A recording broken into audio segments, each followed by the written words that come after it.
Hello కుషికం జేమ్స్ are you all. ఈ రోజు నేను మీ ముందుకి టీఎస్ఐ 2024 కెమిస్ట్రీ క్వశ్చన్ పేపర్లో ప్రతి క్వశ్చన్కి డీటెయిల్ ఆన్సర్స్ చూసే సిరీస్లో భాగంగా పార్ట్ 8 అయితే నేను మీ ముందుకు వచ్చేసాను. ఈ రోజు కూడా మరికొన్ని క్వశ్చన్స్కి డీటెయిల్గా ఆన్సర్స్ అయితే చూసేద్దాము. ఈ రోజు మనం డిస్కస్ చేస్తున్న ఫస్ట్ క్వశ్చన్ ఏంటి అంటే the ground state term symbols of V3+ and carbon are respectively ఏంటి అనేది అయితే అడుగుతున్నారు అనమాట. ఆప్షన్స్ ఒకసారి చూద్దాము.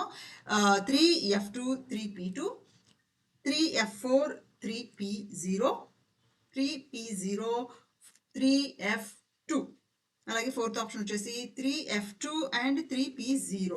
సో వీటికి టర్మ్ సింబల్స్ క్యాలిక్యులేట్ చేయాలన్నమాట. మనం ఇంతకుముందు ఆల్రెడీ చేసాము ఇటువంటి సిమిలర్ క్వశ్చన్ ఇంతకుముందు మనం చేసాము. ఇక్కడ కూడా ఒకసారి చేద్దాము.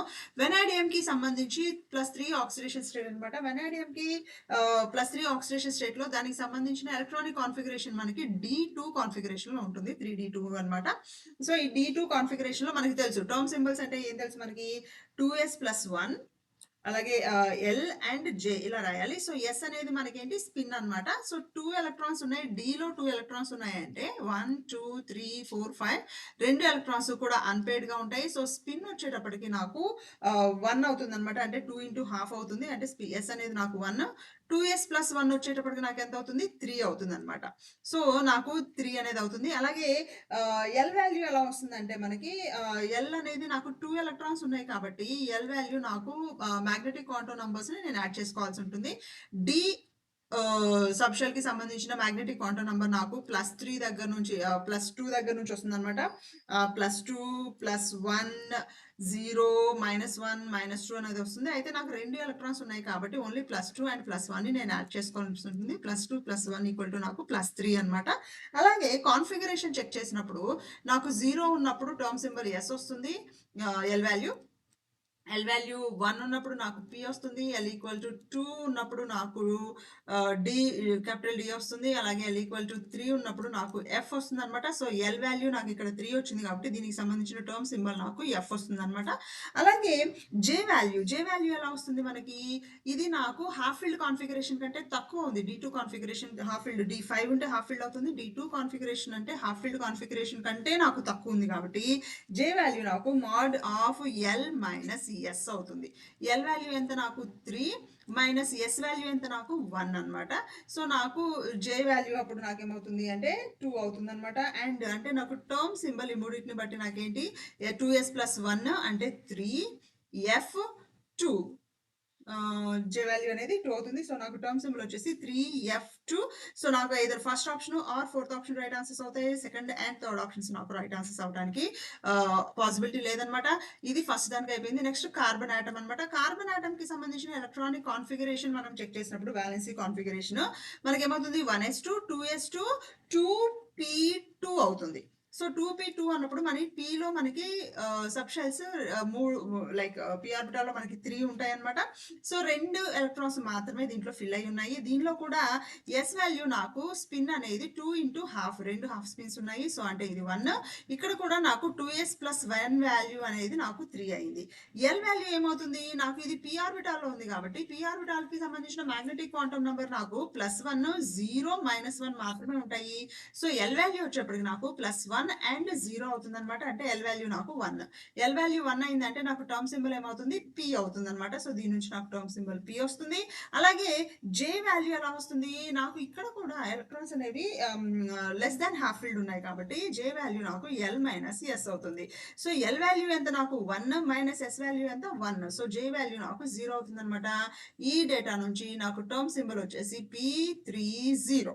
సో నాకు ఫస్ట్ ఏమో 3F2, అలాగే నెక్స్ట్ వన్ ఏమో 3P0 రైట్ ఆన్సర్ అనమాట. సో నాకు ఫస్ట్ ఆప్షన్ అనేది రైట్ ఆన్సర్ కాదు, ఫోర్త్ ఆప్షన్ అనేది నాకు రైట్ ఆన్సర్ అవుతుంది. ఓకేనా.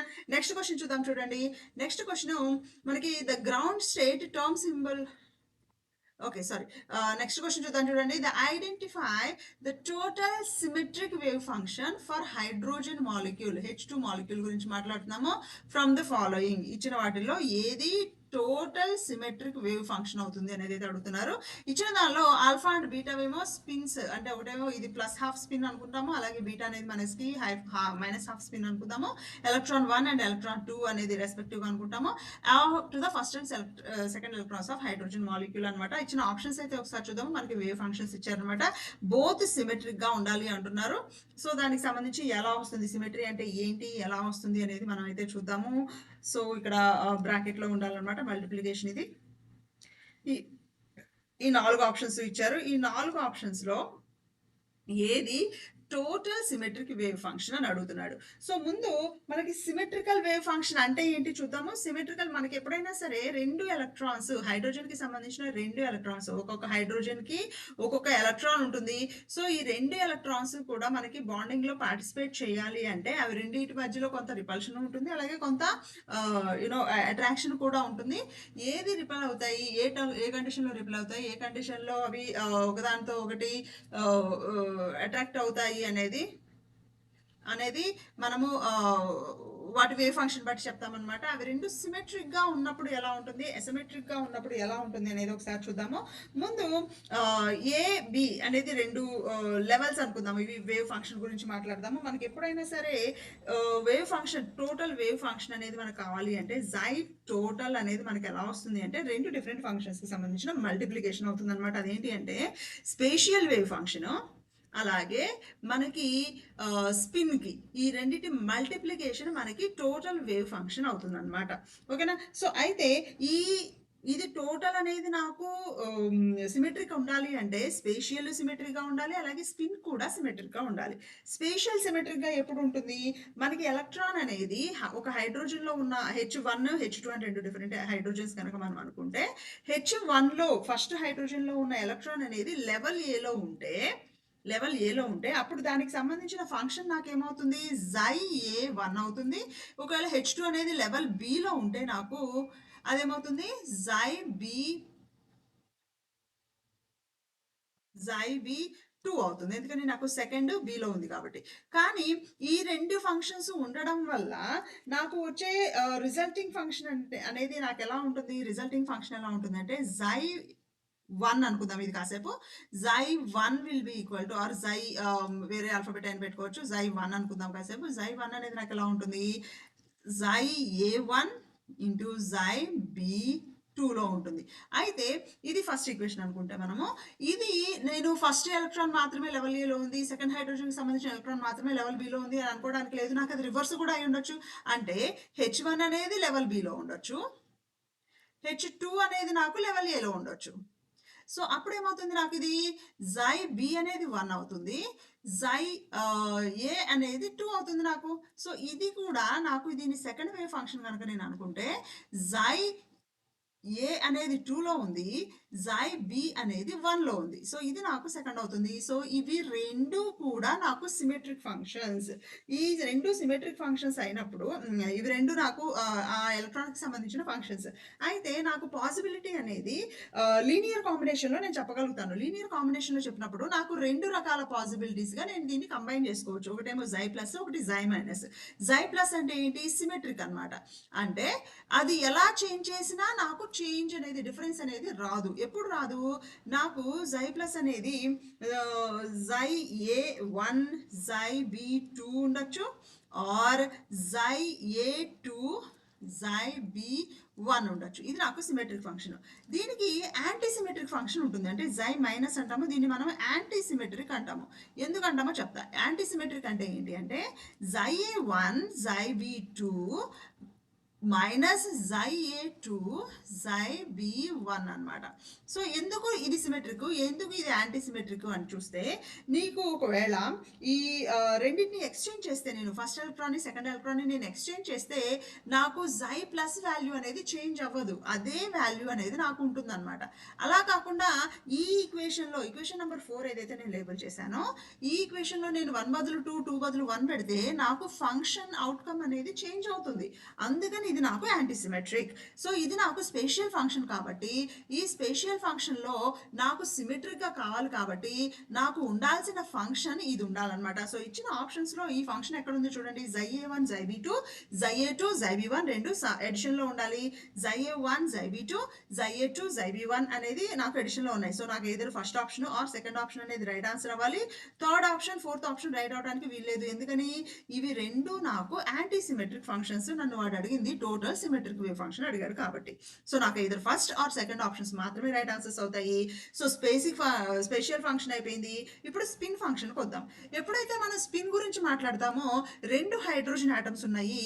ఒక హైడ్రోజన్ ఆటమ్ కి సంబంధించిన ఎలక్ట్రాన్ కి సంబంధించిన స్పిన్ నాకు క్లాక్ వైజ్ లో ఉండొచ్చు, ఇంకో హైడ్రోజన్ కి సంబంధించింది కూడా క్లాక్ వైజ్ లో ఉంటే నాకు ఇది α1 ఇది α2 అవుతుంది. ఎందుకని 1 అనేది ఫస్ట్ హైడ్రోజన్ కి సంబంధించింది, 2 అనేది సెకండ్ హైడ్రోజన్ కి సంబంధించింది. అలాగే ఒక hydrogen the spin clock wise ఉండి ఇంకో హైడ్రోజన్ ది రివర్స్ లో ఉంటే ఇది నాకు α1 అవుతుంది, ఇది నాకు β2 అవుతుంది. ఎందుకని సెకండ్ ఎలక్ట్రాన్ అనేది నాకు యాంటీ స్పిన్ లో ఉంది కాబట్టి, అంటే యాంటీ క్లాక్ వైజ్ డైరెక్షన్ లో ఉంది కాబట్టి. అలా తీసుకున్నప్పుడు నాకు సిమెట్రీ ఫంక్షన్ ఉన్నప్పుడు సిమెట్రీ నాకు బాండింగ్ ఫామ్ అవ్వాలి, సిమెట్రీ ఫంక్షన్ ఉండాలి అంటే నాకు ఆల్ఫా స్పిన్ సిమెట్రీ ఎలా వస్తుంది అంటే ఆల్ఫా అనేది first electron clock wise direction లో ఉండి సెకండ్ ఎలక్ట్రాన్ నాకు యాంటీ క్లాక్ వైజ్ డైరెక్షన్ లో ఉన్నప్పుడు నాకు సిమెట్రిక్ వస్తుంది. ఎందుకంటే ఆ రెండు ఎలక్ట్రాన్స్ ఇలా సేమ్ స్పిన్ ఉంటే అవి రెండు ఒకదాన్ని ఒకటి రిపెల్ చేసుకుంటాయి. రిపెల్ చేసుకున్నప్పుడు నాకు బాండ్ అనేది ఫామ్ అవ్వదు, అప్పుడు అది నాకు యాంటీ సిమెట్రిక్ అవుతుంది అనమాట. ఇలా ఆపోజిట్ డైరెక్షన్ లో ఉన్నప్పుడు సిమెట్రిక్ గా ఉంటాయి. సో ఇది నాకు సిమెట్రిక్ అవుతుంది. అలాగే α1 α2 β1 β2 ఉన్నవి నాకు రిపెల్ అవుతూ ఉంటాయి. సో అవి నాకు రావన్నమాట. సో ఇది స్పిన్ కాబట్టి α1 ఇంటూ β2 ఎక్కడ ఉంటే అది నాకు ఆప్షన్ అవుతుంది. సో ఇచ్చిన వాటిల్లో α1 β2 అనేది నాకు ఫస్ట్ ఆప్షన్ కాబట్టి నాకు రైట్ ఆన్సర్ వచ్చేసి ఫస్ట్ ఆప్షన్ రైట్ ఆన్సర్ అవుతుంది. వాడు టోటల్ సిమెట్రిక్ వేవ్ ఫంక్షన్ అడిగాడు కాబట్టి. అయితే మనకి జనరల్ గా ఒక హైడ్రోజన్ మాలిక్యూల్ ఫామ్ అవ్వాలి అంటే వేవ్ ఫంక్షన్ టోటల్ సిమెట్రిక్ అయితే ఫామ్ అవ్వదు. ఎప్పుడు ఫామ్ అవుతుంది? ఐదర్ స్పేషియల్ వేవ్ ఫంక్షన్ కానీ ఆర్ స్పిన్ వేవ్ ఫంక్షన్ కానీ ఒకటి సిమెట్రిక్ అవ్వాలి, ఇంకొకటి యాంటీ సిమెట్రిక్ అవ్వాలి. అప్పుడు మాత్రమే మనకి బాండ్ అనేది ఫామ్ అవుతుంది. అది వేరే కేసు. వీడు డైరెక్ట్ గా టోటల్ సిమెట్రిక్ వేవ్ ఫంక్షన్ ఇది అని అడిగాడు కాబట్టి మనకి ఫస్ట్ ఆప్షన్ అనేది రైట్ ఆన్సర్ అవుతుంది అనమాట. ఓకే, నెక్స్ట్ క్వశ్చన్ చూడండి. Given below are the 2 statements. రెండు స్టేట్మెంట్స్ ఇచ్చాడు. According to the Huckel molecular orbital theory, cyclobutadiene is a paramagnetic in nature. అలాగే సెకండ్ స్టేట్మెంట్ ఏమి ఇచ్చాడు? The delocalization or the resonance energy of the cyclobutadiene అనేది 0.472 ఇచ్చాడు. Identify the correct answer అన్నాడు అనమాట. So both statement 1 and 2 correct అన్నాడు. Both statement 1 and 2 are not correct అన్నాడు. ఒకటి కరెక్ట్ ఒకటి రాంగ్ అన్నాడు.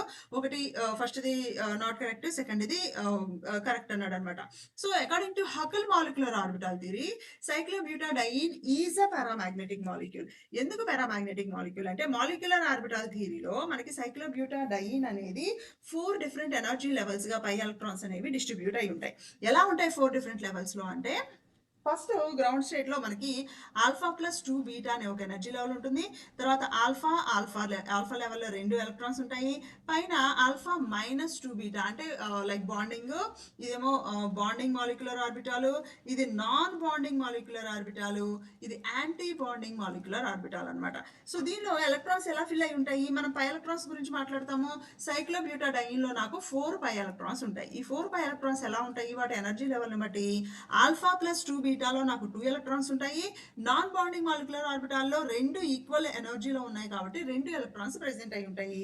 సో నాకు ఆఫ్ కోర్స్ ఎనర్జీ అనేది ఇలా ఇంక్రీజ్ ఆర్డర్ లో ఉంటుంది. సో ఇక్కడ నాకు 2 అన్పేర్డ్ ఎలక్ట్రాన్స్ ప్రెసెంట్ అయి ఉన్నాయి కాబట్టి అది డెఫినెట్ గా నాకు పారామాగ్నెటిక్ మాలిక్యూల్ అయితే అవుతుంది అనమాట. ఓకేనా? సో నెక్స్ట్ సెకండ్ స్టేట్మెంట్ చూడండి. The delocalization or resonance energy of the cyclobutadiene అనేది నాకు 0.472 అన్నాడు. ఇది అవునా కాదా క్యాలిక్యులేట్ చేయాలి అంటే అవునా కాదా అనేది కూడా ఒకసారి క్యాలిక్యులేట్ చేసి చూద్దాము. మనం ఆల్రెడీ ఇక్కడ ఎనర్జీ లెవెల్ గురించి మాట్లాడుతున్నాము. ఇక్కడ నాకు α+2 బీటాలో 2 ఎలక్ట్రాన్స్ ఉన్నాయి, ఆల్ఫాలో 2 ఎలక్ట్రాన్స్ ఉన్నాయి. అంటే ఈ ఎలక్ట్రాన్ లైక్ ఎనర్జీని బట్టి దీన్ని బట్టి నాకు టోటల్ పై ఎనర్జీ ఎంత వస్తుంది? పై ఎనర్జీ ఎంత వస్తుంది? 2 ఇంటూ ఆల్ఫా ప్లస్ 2 బీటా. ఎందుకు? ఆల్ఫా ప్లస్ 2 బీటాలో నాకు 2 ఎలక్ట్రాన్స్ ఉన్నాయి. Plus 2 alpha. అంటే నాకు ఈ ఎనర్జీ అనేది 4 ఆల్ఫా ప్లస్ 4 బీటాగా ఉంది. దీని ఈక్వేషన్ నంబర్ 1 అనుకుంటా. ఓకేనా? అయితే సైక్లోబ్యూటాడైన్‌లో నాకు ఎప్పుడైతే 2 పై బాండ్స్ ఎగ్జిస్ట్ అయ్యి ఉన్నాయో, ఒక్కొక్క పై బాండ్‌కి ఎంత ఎనర్జీ ఉంటుందో అది నాకు లోకలైజ్డ్ ఎనర్జీ కింద వస్తుంది. సో, నాకు ఆల్కీన్ ఆర్ ఈథీన్‌లో సంబంధించిన లోకలైజేషన్ లోకలైజేషన్ ఎనర్జీ ఎంతొస్తుంది అంటే అప్రాక్సిమేట్‌గా నాకు 2 ఆల్ఫా ప్లస్ 2 బీటా వస్తుంది. అండ్ నాకు ఇక్కడ ఎన్ని డబుల్ బాండ్స్ ఉన్నాయి? 2 డబుల్ బాండ్స్ ఉన్నాయి. సో, 2 డబుల్ బాండ్స్‌కి లోకలైజేషన్ ఎనర్జీ ఎంతొస్తుంది? 2 ఇంటూ 2 ఆల్ఫా ప్లస్ 2 బీటా. అంటే నాకెంతొచ్చింది? 4 ఆల్ఫా ప్లస్ 4 బీటా వచ్చింది. ఇది ఈక్వేషన్ నంబర్ 2. నాకిప్పుడు కావాల్సిందేంటి? Delocalization energy or resonance energy అన్నాడు. డీలోకలైజేషన్ ఎనర్జీ ఎప్పుడొస్తుంది నాకు? Total energy total minus energy localized ఏస్తే నాకు ఎనర్జీ ఆఫ్ డీలోకలైజేషన్ వస్తుంది. సో, ఎనర్జీ ఆఫ్ డీలోకలైజేషన్ అంటే నాకేం రావాలి? 4 alpha plus 4 beta minus 4 alpha plus 4 beta. అంటే నాకు టోటల్ ఎనర్జీ ఎంతొచ్చింది? 0 వచ్చింది. Which is definitely not equal to 0.472 అనమాట. సో, స్టేట్మెంట్ 2 అనేది నాకు రాంగ్ స్టేట్మెంటు. స్టేట్మెంట్ 1 అనేది డెఫినెట్‌గా నాకు right statement. So, statement 2 is wrong. Statement 1 is correct. So, నాకు ఆప్షన్ నంబర్ 3 అనేది రైట్ ఆన్సర్ అవుతుందన్నమాట. ఓకే. సో, నెక్స్ట్ క్వెషన్ చూద్దాం చూడండి. Next question identify the pair of species having same bond order. Same bond order ఉన్న molecules ఏంటి అనేది అడుగుతున్నాడు. First NO and CO, NO plus and CO, NO plus, CO plus, అలాగే CO and NO minus. So, వీటికి సంబంధించి మనం గనక చూడాలి అంటే ఏ ఏ పెయిర్ ఆఫ్ స్పీషీస్‌కి సేమ్ బాండ్ ఆర్డర్ ఉంటుంది అంటే బండ గుర్తు మనం డైరెక్ట్‌గా గుర్తుపెట్టుకోవాల్సింది. సేమ్ బాండ్ ఆర్డర్ ఉండాలి అంటే same number of valency electrons ఉండాలి. సో, ఏ మాలిక్యూల్స్‌కి same number of valency electrons ఉన్నాయో కాలిక్యులేట్ చేయండి. అవి 2 మనకి సేమ్ బాండ్ ఆర్డర్ ఉంటాయన్నమాట. ఫర్ ఎగ్జాంపుల్ NO తీసుకుందాం. నైట్రోజన్‌లో నంబర్ ఆఫ్ వాలెన్సీ ఎలక్ట్రాన్స్ ఎన్ని ఉంటాయి? 7 ఉంటాయి. ఎందుకంటే అది మనకి 17థ్ గ్రూప్ అవుతుంది. అలాగే ఆక్సిజన్‌లో నంబర్ ఆఫ్ వాలెన్సీ ఎలక్ట్రాన్స్ ఎన్ని ఉంటాయి? 8 ఉంటాయి. అంటే ఇది NOలో నాకు నంబర్ ఆఫ్ వాలెన్సీ ఎలక్ట్రాన్స్ 15 అవుతాయి. అలాగే CO గురించి కనుక మనం మాట్లాడితే కార్బన్‌లో వాలెన్సీ నంబర్ ఆఫ్ ఎలక్ట్రాన్స్ 6 ఉంటాయి. ఆక్సిజన్‌లో 8 ఉంటాయి అండ్ 14. సో, నాకు ఫస్ట్ ఆప్షన్ రైట్ ఆన్సర్ కాదు. ఎందుకని? ఒక NOలో ఏమో 15 ఎలక్ట్రాన్స్ ఉన్నాయి. COలో ఏమో 14 ఎలక్ట్రాన్స్ ఉన్నాయి. NO ప్లస్ గనక మనం చెక్ చేస్తే NO ప్లస్ గురించి చూసుకుంటే నైట్రోజన్‌లో 7 ఎలక్ట్రాన్స్ ప్లస్ ఆక్సిజన్‌లో 8 ఎలక్ట్రాన్స్ -1 ప్లస్ చార్జ్ ఉంది కాబట్టి ఒక ఎలక్ట్రాన్ మిస్ అయింది. సో, దీనిలో 14 ఎలక్ట్రాన్స్ ఉన్నాయి. సో, ఇది మనకు రైట్ ఆన్సర్ అవుతుంది. ఓకేనా? అండ్ ఇంతకీ బాండ్ ఆర్డర్ అంటే ఏంటి? మనకి ఫార్ములా తెలుసు. Bond order equal to half of the difference between the number of electrons in bonding molecular orbital minus number of electrons in anti-bonding molecular orbital. ఇది వేస్తే మనకి బాండ్ ఆర్డర్ వస్తుంది. So, number of electrons ఎప్పుడైతే ఈక్వల్‌గా ఉంటాయో అప్పుడు వాటికి same bond order అయితే ఉంటుందన్నమాట.